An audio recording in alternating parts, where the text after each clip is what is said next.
Hello! Bienvenue sur le podcast Les Croqueuses.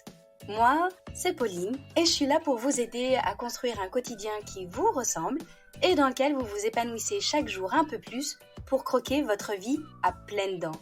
Dans les épisodes, seul ou avec mes invités, je vous partage des réflexions, des astuces, des inspirations et des outils pour vous remettre en mouvement. Le tout avec ma bonne humeur et beaucoup de pétillance, comme d'habitude.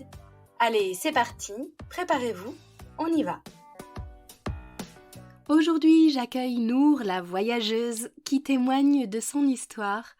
Toutes ces cases cochées pour répondre à ce qu'on attendait d'elle, jusqu'au vide qu'elle a ressenti de plus en plus fortement dans sa vie, avec plein de signaux qui auraient pu l'arrêter, mais auxquels elle n'a pas prêté attention, jusqu'à cette fois de trop. Et c'est là que le voyage commence. Restez bien à l'écoute pour découvrir son histoire et sa gourmandise, un peu similaire à la mienne, alors devinez mes chères croqueuses de quoi il s'agit. Mais je vous en dis pas plus, je vous laisse découvrir tout de suite notre conversation. Hello Nour, bienvenue à toi. Alors, à l'heure où on enregistre cet épisode, il est tôt le matin, on a fait toutes les deux un énorme effort pour être là. Je préfère préciser aujourd'hui que ma voix est un petit peu enrouée parce que je suis encore légèrement malade. Au bout de un peu plus d'une semaine. En tout cas, je suis super contente que le grand jour soit enfin arrivé après de multiples reports pour qu'on puisse être toutes les deux dans les meilleures conditions possibles. Et si je t'ai demandé d'intervenir sur le podcast, c'est que tu as un petit bout d'histoire à nous partager, qu'à un moment donné, ça n'a pas toujours été une belle ligne droite toute tracée, que tu as eu à faire face à des moments difficiles, intenses, et surtout que tu les as traversés, et qu'aujourd'hui, celle que tu es en découle pleinement, tu vas tout nous raconter. Et du coup, je te propose en fait de te présenter pour que les auditrices apprennent à te connaître aussi. Oui, bonjour Pauline. Déjà, merci beaucoup pour cette invitation. Je suis vraiment honorée d'intervenir dans ton podcast et j'ai hâte d'avoir cet échange avec toi. Donc, pour me présenter, moi, je suis Nour, je suis coach et énergéticienne. Ça n'a pas toujours été le cas. On va en parler. Qu'est-ce que je pourrais dire? Donc, j'ai 35 ans, je vis à Paris. Je suis quelqu'un qui voyage beaucoup. Je suis une voyageuse dans l'âme par rapport à tout mon parcours. Donc, j'ai changé d'environnement de vie plusieurs fois. Et aujourd'hui, donc, je fais mon petit bout de chemin à Paris et je développe mon activité ici à Paris. Ok, et justement, voyageuse dans l'âme, tu rentres tout juste d'un voyage à Bali. Exactement. Je suis allée passer 3 semaines à Bali pour travailler et pour explorer. Et c'était un voyage vraiment génial. Les gens là-bas, ils ont une ouverture d'âme, de cœur, d'être qui est exceptionnelle. Et ça fait du bien d'être immergé dans cet environnement-là, dans cette gentillesse-là, dans cette bienveillance. Super. Eh ben, merci beaucoup Nour pour cette introduction voyageuse. Maintenant que les auditrices te connaissent un petit peu mieux, ou en tout cas qu'elles ont posé le décor autour de toi, est-ce que tu peux nous parler un petit peu justement de cette épreuve, de ce que tu as choisi d'évoquer aujourd'hui sur le podcast? Alors l'épreuve que j'ai choisie, c'est un burn-out. Même si moi, je préfère en parler en tant qu'un manque de sens profond, parce que je pense que ça colle plus à l'expérience que j'ai vécue. Et c'était il y a quelques années, c'était en 2019. Donc à cette époque-là, j'étais ingénieure, j'étais chef de projet, je travaillais dans une boîte de téléphonie. Donc je fabriquais des smartphones. Je coordonnais des équipes en Chine. J'avais 30 ans et j'aimais beaucoup la boîte dans laquelle je travaillais. On avait des beaux échanges, j'avais des bonnes relations et j'étais vraiment dans un moment dans ma vie où on va dire toute la checklist était faite. De l'extérieur, j'avais un boulot, je venais d'avoir une bonne promotion, je gagnais très bien ma vie, j'étais à Paris, j'étais entourée de mes amis, je venais de rencontrer quelqu'un. Donc j'avais comme projet d'acheter en bonne santé, toutes les cases étaient vertes. J'avais fait tout ce qu'il fallait, tout ce qu'on m'a dit qu'il fallait faire. Et en fait, à cette époque-là, J'allais vraiment pas bien. Je ressentais un vide à l'intérieur de moi qui s'empilait, qui s'accentuait de plus en plus. Et c'est quelque chose que moi, à l'époque, je ne ressentais pas mes émotions. Donc, j'avais mon petit tiroir où je mettais tout dedans, tous mes émotions, tout ce qui me préoccupait, tout ça. Et en fait, dans ma tête, ça va passer. Mais regarde, t'as tout ce qu'il faut, ça va passer. Et puis après, il y avait la culpabilité. Il y a pire ailleurs, regarde tout ce que t'as.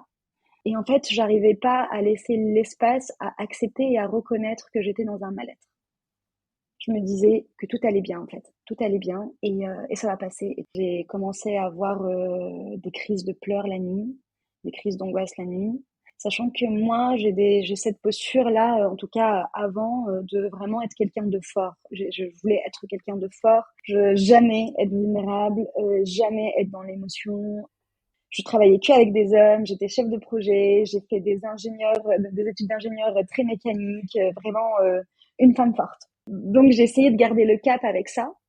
Et en fait, encore une fois, ça marche pas comme ça. Donc j'ai eu ces nuits de pleurs qui étaient de plus en plus fréquents. Je perdais complètement de sens en fait. J'avais plus de plaisir à rien. J'arrivais plus à trouver le plaisir de vivre. Je me souviens que je voulais tellement retrouver un plaisir que je suis allée m'acheter une glace pour l'apprécier, pour me dire, et même la glace, je l'ai pas appréciée. Et en fait, c'était de pire en pire. Le week-end, je faisais rien, j'étais dans mon lit. Et j'arrivais à me lever, à aller au boulot avec un grand sourire. Je gérais mes projets, mes clients. Et quand je rentrais, je m'effondrais complètement. C'est comme si je prenais mon armure, là, le matin, je la mettais, j'allais travailler, le soir, j'étais effondrée. Jusqu'au jour où bah, mon corps m'a lâché, j'arrivais plus à me lever du lit. En tout cas, à l'époque, mon cerveau qui était très très cartésien, j'étais là, mais en fait, j'arrive pas à me lever du lit, mais comment ça se fait? Enfin, je suis en bonne santé, mais c'était impossible. Avec des pleurs, en fait, l'énergie n'était plus là. Et c'est là où même si le mental, il dit, bah, tout va bien, regarde de l'extérieur, tout va bien, bah non, en fait. C'est comme si le corps, il prend les rênes, en fait. T'as beau penser ce que tu veux, c'est moi qui prends les rênes parce que là, on est arrivé au bout.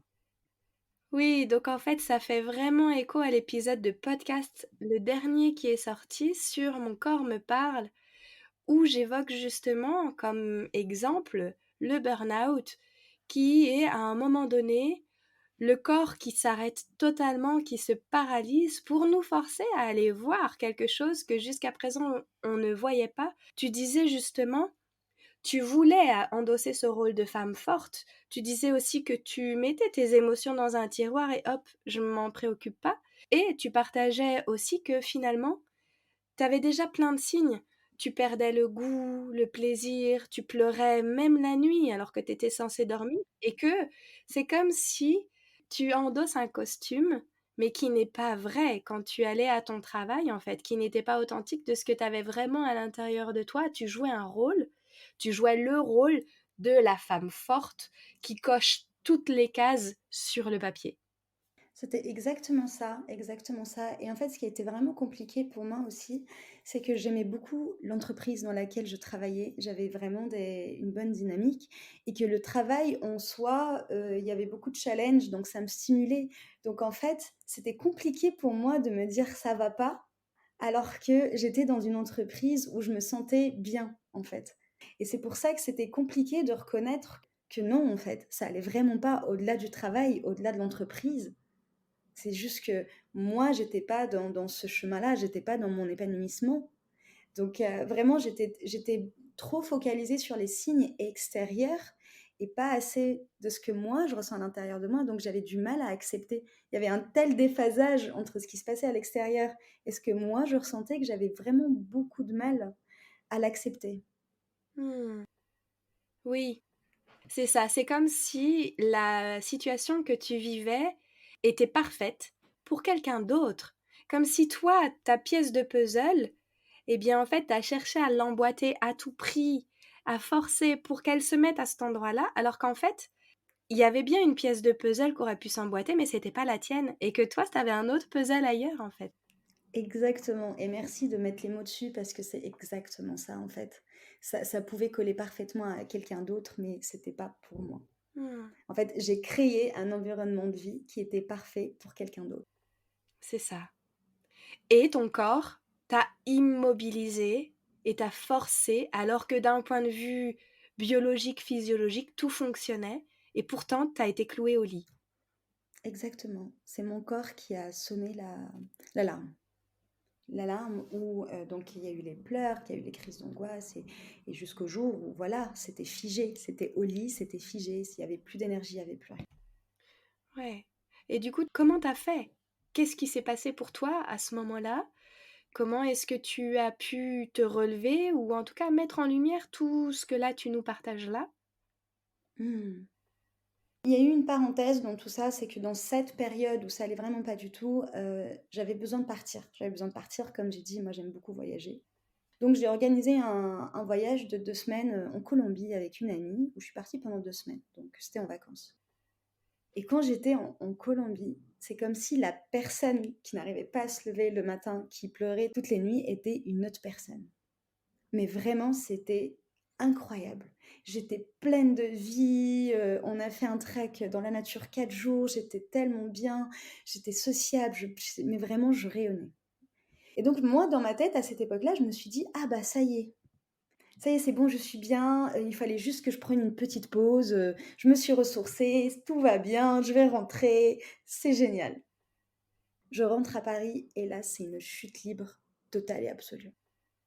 Là, j'arrive dans le bureau et en fait, avant, les pleurs, c'était que la nuit. Maintenant, c'était pendant la journée où j'allais dans les toilettes, des fois pleurer. Enfin, ça allait pas du tout.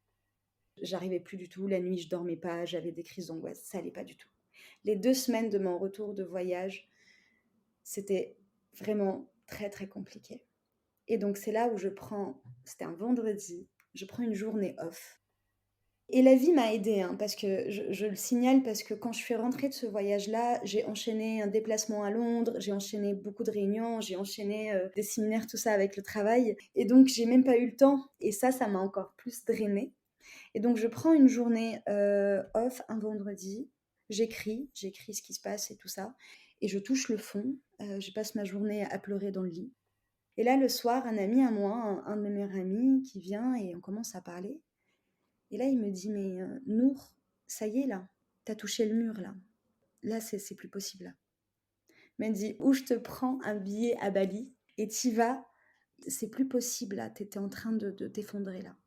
Il était un miroir, en fait, de ce qui se passait. Quand il m'a dit ça, je me suis dit oui. En fait, j'avais 2 solutions à ce moment-là. C'est où je me prends en main et je prends la décision qu'il me faut, ou je me laisse complètement, je continue comme ça et c'était juste pas possible en fait. Et donc à ce moment-là, sachant que moi, à cette époque-là, j'avais vraiment très très peur parce que moi je suis tunisienne et mes parents, ils sont pas en France. Donc en fait, j'ai toujours été toute seule en France.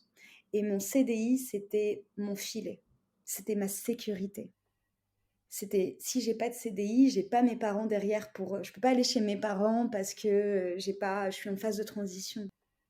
Donc pour moi, quitter un CDI, c'était juste pas possible en fait. Et donc je me retrouvais dans ma plus grosse peur, c'est être sans filet, sans rien, sans rentrée d'argent. Et de l'autre côté, bah, si je continue, je ne pourrais pas survivre comme ça en fait. J'aurais pu vraiment là j'aurais pu faire un burn-out très sévère et peut-être pas m'en remettre. Donc c'était où j'affronte une de mes plus grandes peurs, où je m'effondre. Et donc à ce moment-là, cet ami-là qui a été là, il m'a dit je serai là au pire des cas. Et en fait, c'était le vendredi et lundi, 2 semaines après la Colombie, je rentre dans le bureau de mes managers et je pose ma démission. Mmh. Il a été un peu le filet de sécurité dont tu avais besoin puisque tes parents n'étaient pas là et que tu t'apprêtais à quitter le CDI en fait. Exactement. Et c'est fou parce qu'un CDI, c'est qu'un contrat. Notre vie, elle vaut beaucoup plus qu'un contrat. Moi, à l'époque, pour moi, le CDI, c'était tellement le socle de ma vie que je ne pouvais pas le quitter, en fait. Et donc, ça a été très dur, la démission, parce qu'en fait, j'ai été promue 3 mois avant et on m'a donné une très grande augmentation de salaire. Donc, démissionner 3 mois après, c'était pas facile à expliquer pour ma boîte, mais de toute façon, dans cette position-là, j'avais senti que j'avais pas d'autre choix, en fait. Et surtout, j'ai démissionné et on m'a dit, qu'est-ce que tu vas faire? Pourquoi tu démissionnes? Et moi, j'ai dit, je vais partir en voyage. Et je ne sais pas où. Je ne sais pas où, je ne sais pas ce que je vais faire. Je vais peut-être partir à Bali. Et donc, c'était quand même une décision qui n'avait pas de sens extérieurement. Tu venais d'avoir une promotion, tout allait bien, ta position, et tu démissionnes. En plus, tu démissionnes sans sécurité pour voyager, et tu ne sais même pas, tu n'as pas vraiment de projet concret. Oui, ça ne correspond pas dans ce que tu dis, ça n'a pas de sens pour la société qui valorise le Exactement. travail, qui valorise le CDI, qui valorise la promotion, qui valorise la carrière, qui valorise l'argent et qui ne valorise pas l'humain. Donc ça n'avait pas de sens pour cette société-là, Mm. mais c'était totalement aligné pour toi et ton âme en fait. Exactement. Et c'est qu'à ce moment-là, je me suis choisie. Je me suis choisie. En fait, j'ai dit, ça ne me correspond pas. En fait, mon corps, mes émotions, mon bonheur, mon sens à moi était plus important que quoi que ce soit. Et c'est là, en fait, qui a fait le déclic. C'est qu'on va remettre le CDI à sa place. C'est juste un contrat. Et de reprendre, de me choisir, en fait. Et c'est ça qui a été vraiment le premier pas vers moi, finalement. Génial. Donc voilà, je pose ma démission, je fais mes 3 mois de préavis, donc j'avais un PEL que j'ai pété et je suis partie en tour du monde, pas à Bali, en Amérique du Sud, où j'ai voyagé toute seule pendant presque un an.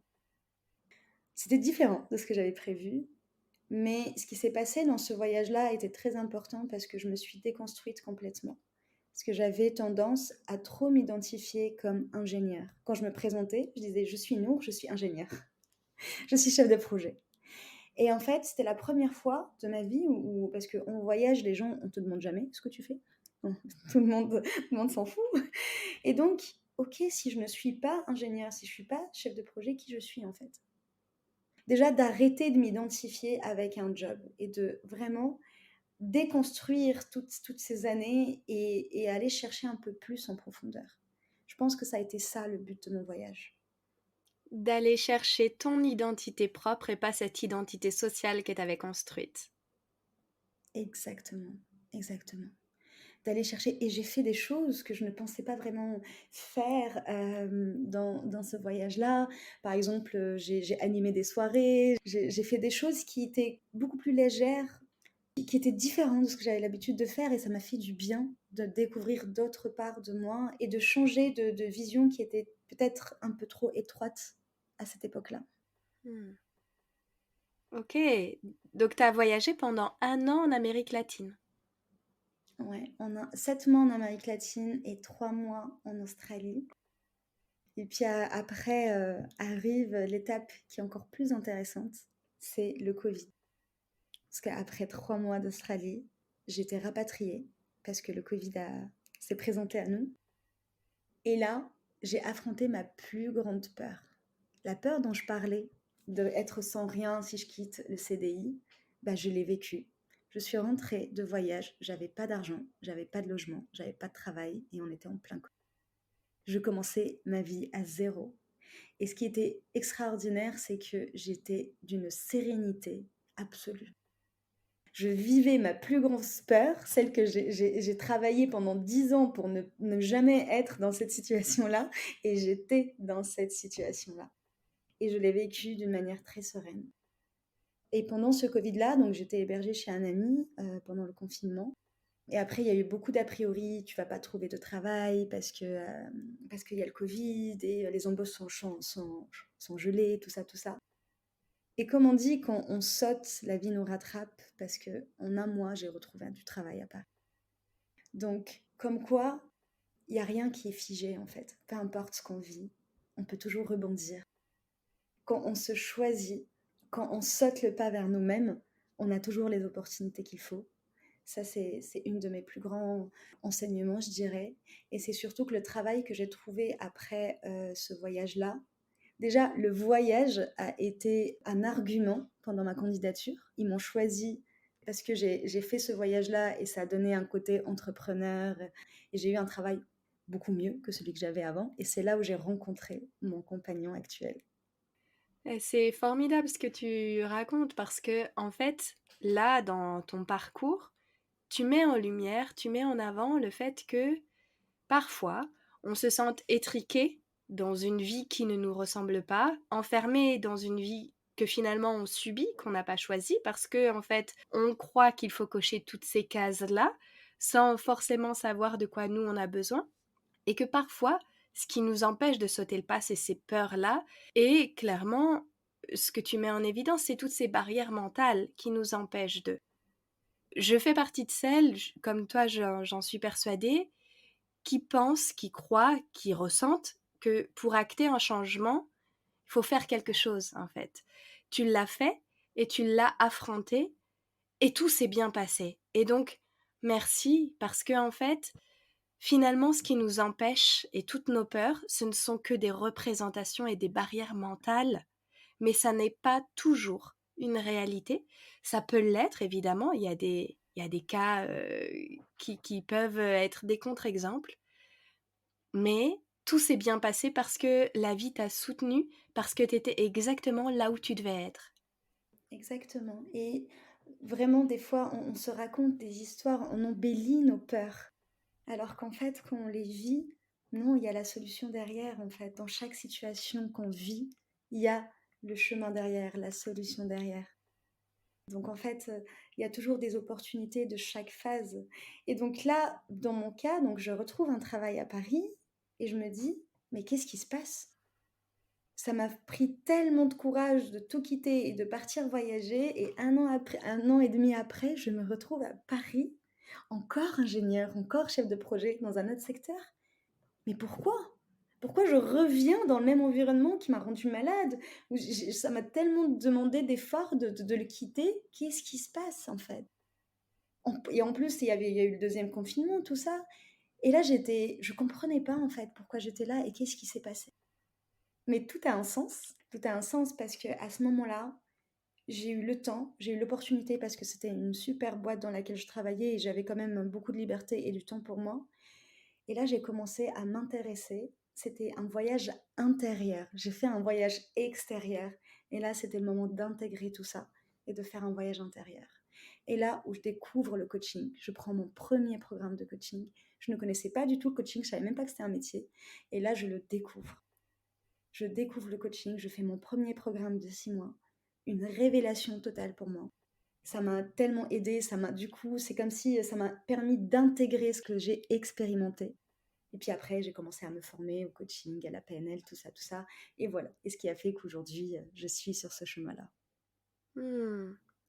Donc en fait, c'est intéressant parce que tu décris ces deux phases-là entre ce voyage extérieur où tu as eu besoin aussi de peut-être changer de lieu pour te redécouvrir toi, là où tu n'avais aucun repère, pour vraiment savoir qui tu étais.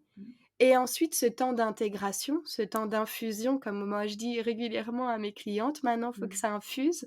Prends le temps et observe ce que ça te fait à l'intérieur. Et là, c'est comme si jamais je reprends cette métaphore du puzzle, toutes les pièces de puzzle que tu avais récupérées à droite à gauche pendant tes mois de voyage, pouf, ben en fait, tu les as assemblées pour faire un joli tableau, en fait. Exactement. Et c'est pour ça que maintenant, j'ai vraiment une vision où tout est juste, où tout a du sens, parce que pendant toute cette phase, en fait, moi, je savais pas. C'est comme si le chemin était là, était construit, mais moi, je le savais pas. J'avançais. Au début, c'était le voyage. Donc, j'ai vécu tout ce que j'avais à vivre. Et puis après, le confinement. Et puis après, le deuxième emploi. Et puis après, le chemin vers mon activité aujourd'hui. Et c'est marrant qu'on fait l'épisode aujourd'hui parce que hier, je regardais un texte que j'avais écrit quand j'étais dans mon ancien travail, celui avant le voyage. Et j'ai eu beaucoup de compassion et beaucoup de tristesse pour cette Nour-là. Je me suis dit, parce que là, c'est marrant, là j'accompagne beaucoup sur les émotions, libération émotionnelle et faire la paix avec ses émotions. Et je me sens vraiment beaucoup plus libre, je me connais mieux, je sais pourquoi mes émotions sont là, je sais les accueillir, je sais. Et quand je me suis connectée à cette moment-là, j'ai eu tellement de compassion et je la voyais faire de son mieux tous les jours, essayer, c'est comme si elle se battait, elle forçait tous les matins, elle faisait de son mieux alors qu'elle était tellement vide à l'intérieur. Et je me suis dit, je me suis auto-apporté beaucoup d'amour et de compassion pour cette phase, parce qu'au final, c'est cette Nour-là qui a pris la décision pour me permettre d'être là aujourd'hui avec la vie que j'ai construite aujourd'hui. Donc je l'ai remerciée et j'ai beaucoup de compassion pour elle. Et ça m'a fait réaliser en fait le changement par lequel je suis passée. Mmh. Bah, justement, tu me tends une perche magnifique. En quoi est-ce qu'aujourd'hui tu es différente de la Nour qui était enfermée dans cette vie-là qu'elle subissait, mais qui en même temps a eu le courage de dire non? Je pense que maintenant je suis plus tournée vers l'intérieur, c'est-à-dire que je vais prendre mes décisions, je vais prendre mes choix à partir de ce que je ressens moi à l'intérieur de moi, à partir de ce qui se passe dans mon corps, dans mon être, dans mes émotions, et non plus tourner vers l'extérieur et ce qu'il faut faire. Et je pense que ça, c'est le plus gros changement, Mmh. parce qu'avant, j'opérais avec ce qui se passait de l'extérieur et j'écoutais pas ce qu'il y avait à l'intérieur, comme j'en parlais au début, et que là, c'est complètement le contraire. Là, c'est ce qui se passe à l'intérieur de moi qui va construire ce qui va se passer à l'extérieur. Et donc, je me sens beaucoup plus alignée, je me connais beaucoup plus, je me sens beaucoup plus libre et puis beaucoup plus épanouie. Et du coup, par rapport à cet épanouissement et cet alignement que tu décris, si tu devais résumer en un mot ou une phrase pour conclure notre épisode, puisqu'on est à la fin, qu'est-ce que tu dirais? Je dirais que on est là pour vivre, on n'est pas là pour subir. Et en fait, les décisions qui sont difficiles nous apportent une vie beaucoup plus facile. Donc des fois, on a une vie difficile parce qu'on prend des décisions faciles. Alors que oui, certaines décisions sont difficiles à prendre, mais c'est là où la vie qui nous correspond est juste derrière en fait. Il faut juste avoir ce courage, ce saut vers notre épanouissement, vers qui on est, vers ce qui fait sens en fait pour nous. Hmm. Formidable, ça me plaît beaucoup cette idée d'abord de courage. C'est quelque chose dont je parle très régulièrement, que pour entamer un réalignement personnel ou en tout cas une reconnexion de soi à soi, ça demande énormément de courage, que c'est quelque chose qu'on doit acter vraiment dans la matière, hein, dans les faits en prenant des décisions et qu'effectivement ces décisions elles sont pas faciles à prendre et que ça génère parfois des peurs, des angoisses, des confrontations à, comme tu partageais, ce qui te faisait le plus peur. Et résultat, t'as dépassé tout ça et c'est pas si difficile que ça finalement. Exactement, exactement. Eh bien écoute, puisque nous sommes sur un podcast de gourmande quand même, eh bien je te propose un petit quiz pour terminer, pour te connaître sous un aspect, sous un angle un petit peu différent de ce que tu viens de nous partager là. Peut-être pouvoir s'identifier à toi aussi d'un point de vue gourmandise. Est-ce que tu es prête? Yes, je suis prête. J'ai quelques questions à te poser qui ne demandent pas forcément beaucoup de réflexion et pour lesquelles tu peux répondre de manière spontanée, ce qui te vient comme ça. Ok. Allez, go, première question. C'est quoi ton péché mignon? Cette gourmandise que tu as sous les yeux, qui te fait les yeux doux et à laquelle tu ne peux pas résister. Sans hésitation, le chocolat. J'ai toujours une tablette à côté. Donc le chocolat, c'est vraiment mon péché mignon. J'adore ça. Je mange des gâteaux au chocolat, des glaces au chocolat, du chocolat partout. Si ta vie pouvait se manger, ce serait quel plat? Je pense que ça sera des sushis. Des sushis parce que c'est simple et en même temps c'est sophistiqué. Ok, simple et sophistiqué. Est-ce que tu es plutôt thé, café, bière, eau ou vin? Alors tisane. Je bois pas de café. Je bois plus de thé, donc je suis plutôt infusion, oui. Est-ce que tu es plutôt radis, hamburger, falafel ou bourguignon? Falafel. Falafel, c'est aussi mon deuxième péché mignon. Et on en a parlé un petit peu par rapport au chocolat. Si jamais on affine un peu, est-ce que tu es plutôt chocolat noir, chocolat au lait ou chocolat blanc? Elle est compliquée cette question. Je dirais quand même chocolat au lait. Ouais. Un grand merci Nour d'être venue partager un petit bout de ton histoire avec nous aujourd'hui sur le podcast. Et si jamais on veut te retrouver pour te suivre, comment est-ce qu'on fait? Alors déjà, merci beaucoup à toi pour cet échange que j'ai vraiment apprécié et ça m'a fait du bien de reparler de tout ça. Donc merci de m'avoir permis, de m'avoir donné cet espace. Pour me retrouver, donc je suis beaucoup sur Instagram, Nour Chabou, ou aussi sur Facebook, mais principalement sur Instagram. OK, alors je mettrai les liens pour qu'on puisse te retrouver facilement, là-dedans. Ouais. Je te souhaite une très belle journée Nour et c'était un plaisir d'avoir pu échanger avec toi. Merci Pauline, merci beaucoup. Très bonne journée à toi aussi.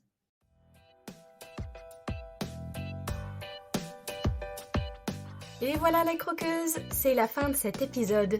Merci à vous d'avoir écouté jusqu'au bout. Si vous avez trouvé la gourmandise de mon invité, n'hésitez pas à m'envoyer un message ou un commentaire. C'est toujours un plaisir de vous lire.